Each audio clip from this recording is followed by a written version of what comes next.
Hello everyone, welcome back. Class 12th accountancy में हमारा topic चल रहा है डिसोल्यूशन ऑफ पार्टनरशिप फर्म। और प्रीवियस 3 लेक्चर्स में हमने डिसोल्यूशन ऑफ पार्टनरशिप फर्म का इंट्रोडक्शन देखा, different modes of dissolution of partnership firm पे डिस्कशन किया, सेक्शन 48, 49 पे डिस्कशन किया। और प्रीवियस लेक्चर में हमने रियलाइजेशन अकाउंट का फॉर्मेट, रियलाइजेशन अकाउंट का कंसेप्ट और रियलाइजेशन से रिलेटेड जर्नल एंट्रीज हमने डिस्कस की थी। Okay fine. अब इस लेक्चर से हम स्टार्ट करेंगे numerical problems of dissolution of partnership firm. और एक जो पूरा क्वेश्चन, कॉम्प्रिहेंसिव क्वेश्चन आता है जिसमें बैलेंस शीट गिवन होती है और एडजस्टमेंट्स गिवन होते हैं, उस क्वेश्चन की जर्नल एंट्रीज कैसे बनेंगी और उसमें realisation account, partners capital account और कैश अकाउंट, या हम कहें बुक्स ऑफ अकाउंट्स, किस तरह से क्लोज होंगी, इस लेक्चर में अब हम उसी टॉपिक के ऊपर डिस्कशन करेंगे।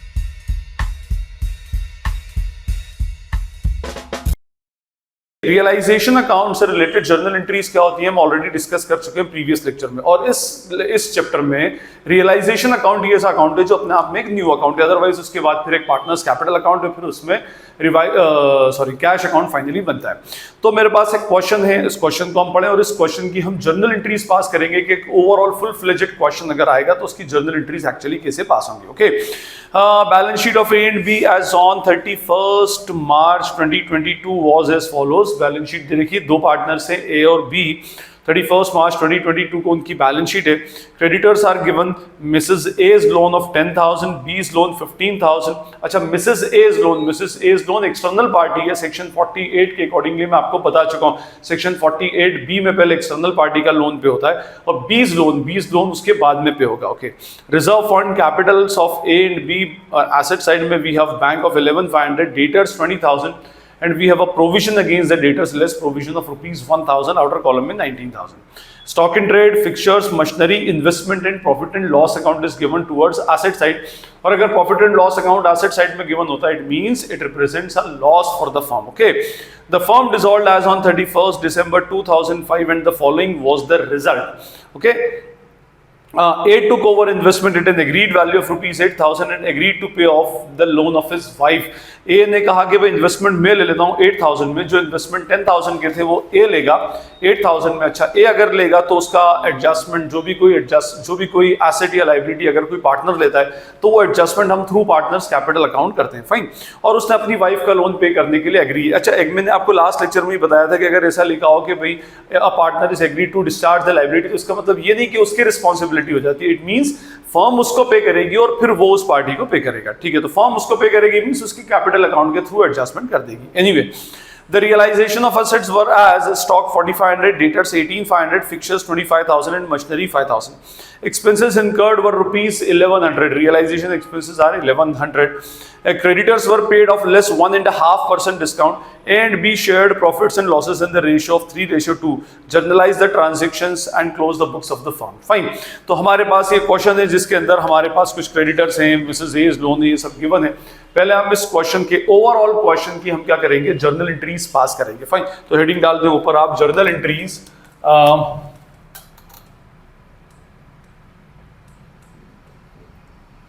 अब जर्नल एंट्रीज में सबसे पहले हमें सीक्वेंस वाइज चले तो पहले बैलेंस शीट की लायबिलिटी साइड आप चेक कर लिया करें, उसमें कौन से ऐसे रिजर्व्स हैं जो डिस्ट्रीब्यूटेबल रिजर्व्स हैं। डिस्ट्रीब्यूटेबल मींस जो पार्टनर्स को डिस्ट्रीब्यूट करने के लायक हैं, जैसे इसमें क्रेडिटर्स है, मिसेस एस लोन है, बीस लोन है और रिजर्व फंड है। Reserve fund is a distributable reserve. ये तो हम आप स्टार्टिंग से पढ़ते आ रहे हैं। Reserve fund, admission of partner, retirement of partner, death of the partner में भी पढ़ा है कि भाई जो रिजर्व फंड अवेलेबल है उसको हम पार्टनर्स के बीच में, पार्टनर्स में डिस्ट्रीब्यूट कर देते हैं in their profit sharing ratio. So this reserve fund will be distributed between A and B in their ratio of 3:2।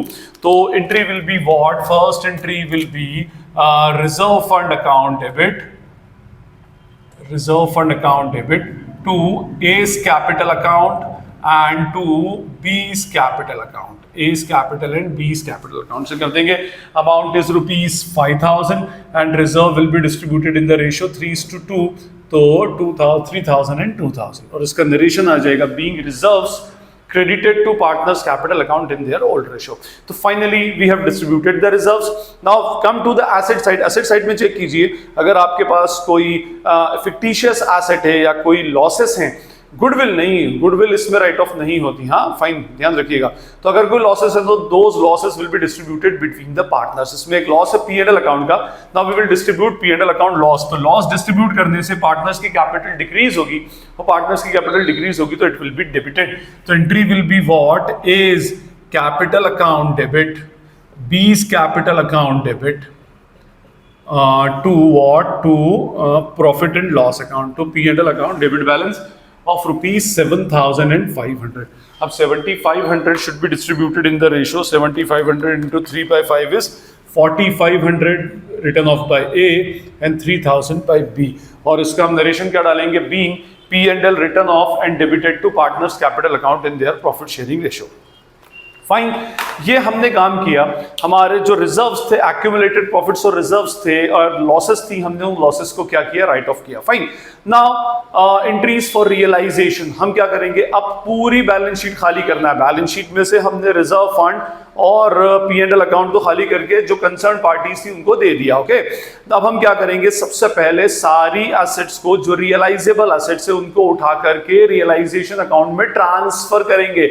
Cell नहीं कर रहे हैं, वी आर जस्ट ट्रांसफरिंग, उठाकर बैलेंस शीट से उठाकर रियलाइजेशन अकाउंट में ट्रांसफर कर देंगे। तो एंट्री क्या बनती है उसकी मैंने आपको बताई थी। तो रियलाइजेशन अकाउंट इससे डेबिट हो जाएगा, तो रियलाइजेशन अकाउंट डेबिट, ठीक है। और कौन कौन सी एसेट्स है, बैंक के अंदर आता नहीं है, टू डेटर्स। अच्छा लिसन भाई, डेटर्स के साथ में वैल्यू है, डेटर्स आपकी बैलेंस शीट, इस क्वेश्चन में बैलेंस शीट में towards liability debtors 20,000 rupees given है, और उसमें लेस पीडीडी जो है दैट इज ऑफ रुपीज 1,000 का पीडीडी है।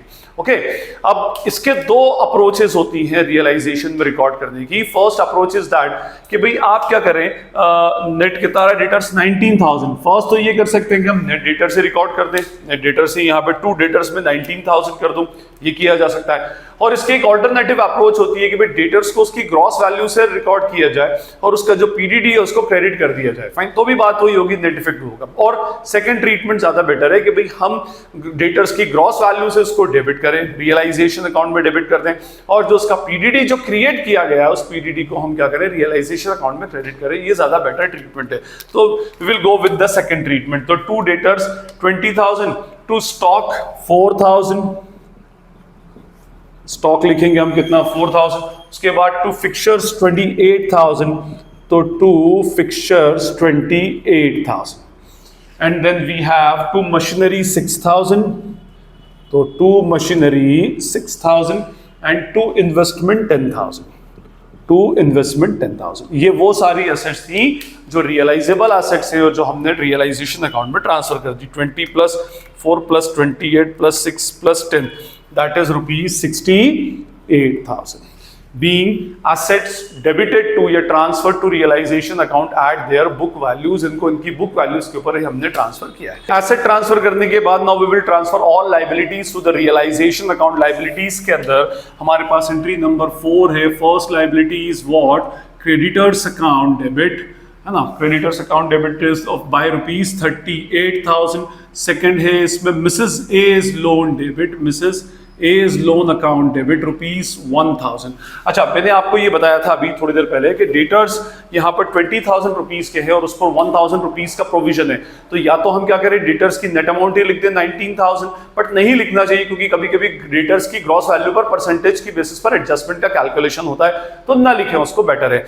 या फिर हम क्या करें, डेटर्स को डेबिट कर दें और जो उसका प्रोविजन है उसको क्रेडिट कर दें। तो हमने डेटर्स को ग्रॉस वैल्यू से अगर डेबिट किया है तो we will provision for doubtful debts account debit by rupees 1,000। Sorry, Mrs A's का लोन है 10,000 और फिर हम इसको क्रॉस करेंगे to realisation account by rupees what 40,000। ठीक है, टू रियलाइजेशन अकाउंट बाय 40 और नरेशन आएगा being liabilities and reserves credited to realization account at their book value। Okay, अब हमने सारी assets को realization account में डेबिट में ट्रांसफर किया, सारी liabilities को realization account के क्रेडिट में भी ट्रांसफर किया। अब one by one we are going to start the selling of assets। जितनी भी एसेट्स है, लाइबिलिटीज है, उनका डिस्पोजल और उनका डिस्चार्ज हम देखते जाएंगे। Come to the transaction number 1। इसने बोला A took over investment at an agreed value of 8,000। A ने इन्वेस्टमेंट लिए 8,000 रुपीज में। तो चलिए जी, ए को इन्वेस्टमेंट देंगे तो हमें ए से पैसा लेना निकलेगा। पार्टनर और फर्म के बीच में जितने भी एडजस्टमेंट्स होते हैं वो थ्रू कैपिटल अकाउंट होते हैं। हमें ए से 8,000 रुपीज लेने हैं, हम उसके कैपिटल अकाउंट से लेंगे तो उससे उसकी कैपिटल कम हो जाएगी, कैपिटल डिक्रीज होगी, decrease in liability will be debited. तो entry will be what, is capital account debit to realisation, और इन्वेस्टमेंट सेल हो रहा है तो it is an income for the firm, amount is rupees 8,000। जिस वैल्यू पर cell होगा वही वैल्यू एक्चुअली हमें यहां रिकॉर्ड करनी है।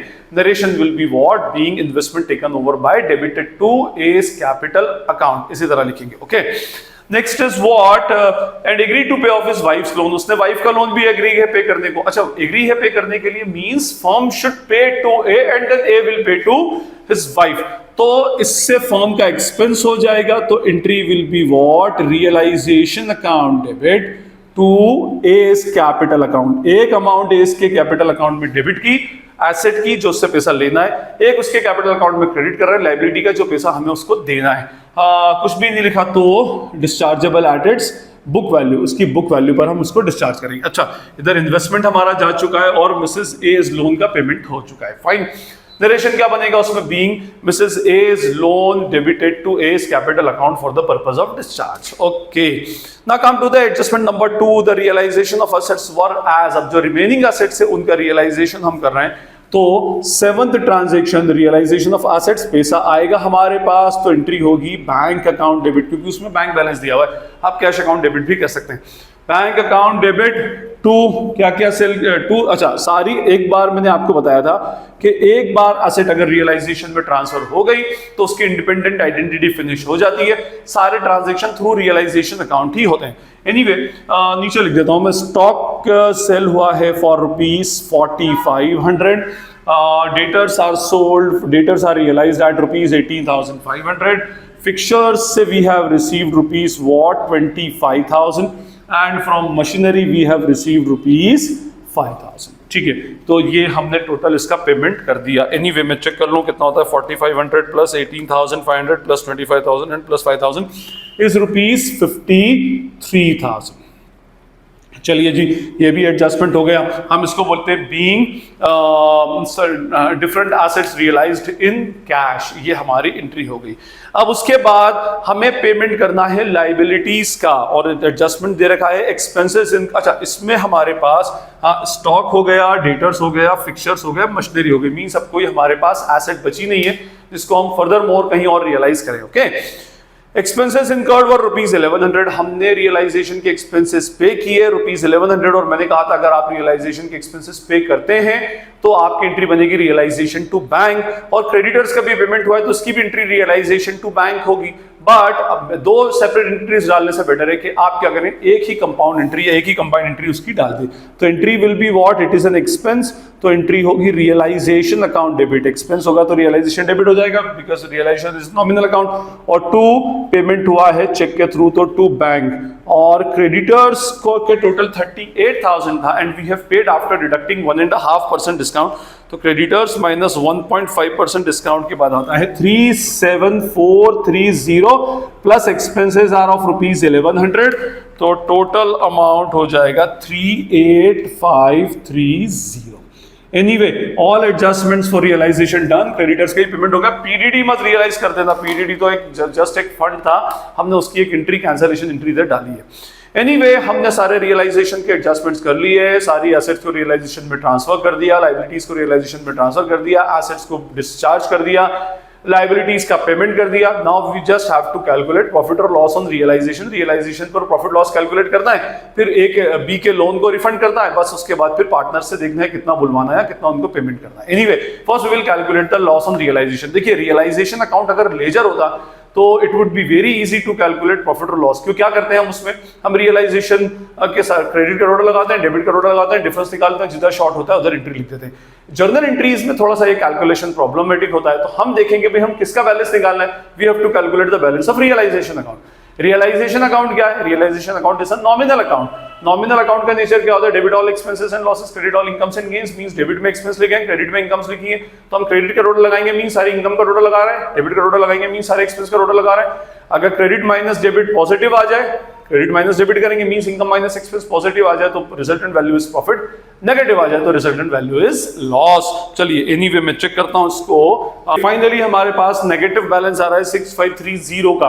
6530 negative means it is a loss, और लॉस कौन सफर करेगा? नेचुरली पार्टनर सफर करेंगे। लॉस सफर करेंगे तो इससे उनकी कैपिटल कम हो जाएगी, कैपिटल कम होगी, डिक्रीज इन लायबिलिटी डेबिटेड। तो entry for loss will be what? A is capital account debit, B is capital account debit to realization account। realization short पड़ रहा था बाय रुपीज 6530, 6530 से एंट्री होगी 6530 into 3/5, 3918 will be bear by A and 2612 will be bear by B। तो ये हमारे realisation loss की entry होगी। रियलाइजेशन के सारे एडजस्टमेंट्स खलास।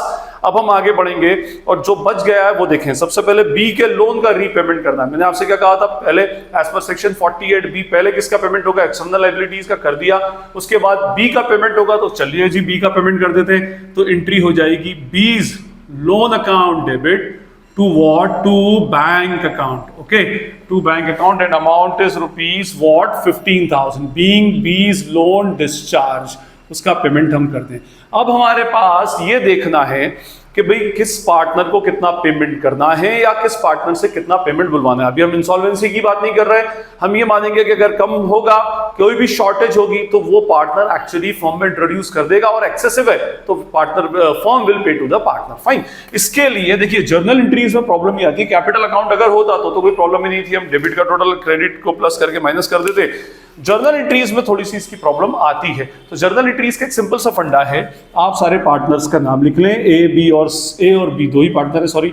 तो उसमें उनके ओपनिंग बैलेंसेस क्या थे? उनके opening balances 10,000 of A and 8,000 of B.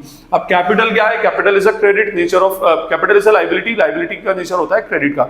जितनी बार भी इन एंट्रीज में उनकी कैपिटल अकाउंट क्रेडिट हुई हो इसमें प्लस करते जाएं, जितनी बार भी उनकी कैपिटल अकाउंट डेबिट हुई हो माइनस करते जाएं। फाइन। तो ये हो जाएगा प्लस, फर्स्ट एंट्री में क्रेडिट हो रही है तो ऐड कर रहा हूं, फिर उसके बाद डेबिट हो रही है तो माइनस करते हैं 4500 एंड 3000, एंड देन ये डेबिट हो रहा है। ए का कैपिटल अकाउंट डेबिट हो रहा है तो it will be deducted by 8000, और यहाँ क्रेडिट हो रहा है तो it will be added by 10,000 wife के लोन से बैंक रियलाइजेशन, और यहाँ पर डेबिट हो रहा है बाय 3918 एंड बाय 2612। अब उसके बाद फाइनल टोटल कर लीजिए। अगर आपका टोटल पॉजिटिव आ रहा है तो means amount payable by the firm to the partner है, और अगर नेगेटिव आ रहा है तो payable by the firm to the partner to the firm है। एनीवे मैं चेक करूं, 10,000 plus 3,000 plus 10,000 minus 4500 minus 8,000 minus 3918, 6582 is the positive amount हमें पे करना है। Firm has to pay to the A 8,000 plus 2,000 minus 3,000 minus 2612, और 4388 is payable to B. Firm wind up. Last step के accordingly क्या होता है कि भाई जितना पेमेंट करना है क्रेडिटर्स को उनके कैपिटल अकाउंट के थ्रू करो, सरप्लस जो है वो सब उनको देकर के खत्म कीजिए। तो entry will be what? A is capital account debit, A को कितना देना है 6582, बी को पेमेंट करना है B's capital account debit 4388 to what? To bank account. Total payment कितना हुआ इसका? 6582 plus 4388 is 10970 being final payment made to B। B को फाइनल पेमेंट हमने कर दिया। ओके। उसके बाद हमें ये चेक करना है कि भाई देखिए अब ये फॉर्म डिसॉल्व हो गई, डिसॉल्व होने के बाद फॉर्म का एग्जिस्टेंस ही नहीं रहता।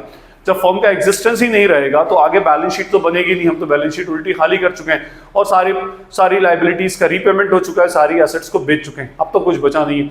तो लास्ट में बस हमें ये देखना होता है कि भैया फॉर्म वाइंड अप हो गई है, जितना पैसा आया उतना पैसा जाना चाहिए, मींस जितना इनफ्लो ऑफ कैश होगा उतना ही आउटफ्लो ऑफ कैश होगा। तो उसके लिए आप लास्ट में एक बैंक अकाउंट बना लें, या कैश दिया हुआ है तो कैश अकाउंट बना लें और चेक कर लें उसको कि भाई हमारा पूरे कैश आ रहा है जा रहा है सही तो है। Bank account particular amount, this will be our format.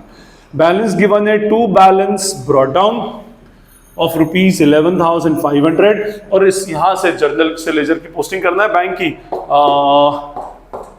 ये रहा बैंक डेबिट है to realisation account by rupees what 53,000, by realisation account rupees 38530, and again B's loan का पेमेंट हुआ है तो B's loan 15,000 and finally A's capital A को हमने पे किया है 6582 एंड बीस कैपिटल बी का पेमेंट हुआ है 4388 और लास्ट में जब आप चेक करेंगे तो इसका कोई बैलेंस बी सी डी नहीं होना चाहिए।